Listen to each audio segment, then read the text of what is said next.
اللہ نے آدم اور نوح اور خاندان ابراہیم اور خاندان عمران کو تمام جہان کے لوگوں میں سے منتخب فرمایا تھا. ان میں سے بعض کی اولاد تھے، اور اللہ سننے والا ہے، جاننے والا ہے. وہ وقت یاد کرنے کے لائق ہے جب عمران کی بیوی نے کہا کہ اے پروردگار، جو بچہ میرے پیٹ میں ہے میں اس کو تیری نذر کرتی ہوں، اسے دنیا کے کاموں سے آزاد رکھوں گی، تو اسے میری طرف سے قبول فرما، تو سننے والا ہے، جاننے والا ہے.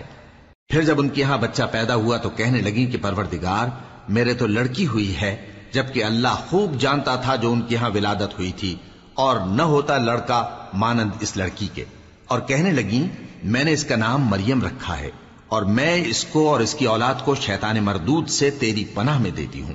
تو اس کے پروردگار نے اس کو پسندیدگی کے ساتھ قبول فرمایا اور اسے اچھی طرح پرورش کیا، اور زکریا کو اس کا کفیل بنایا.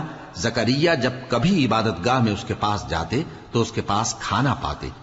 یہ کیفیت دیکھ کر ایک دن مریم سے پوچھنے لگے کہ مریم، یہ کھانا تمہارے پاس کہاں سے آتا ہے؟ وہ بولی کہ اللہ کے ہاں سے آتا ہے، بے شک اللہ جسے چاہتا ہے بے حساب رزق دیتا ہے.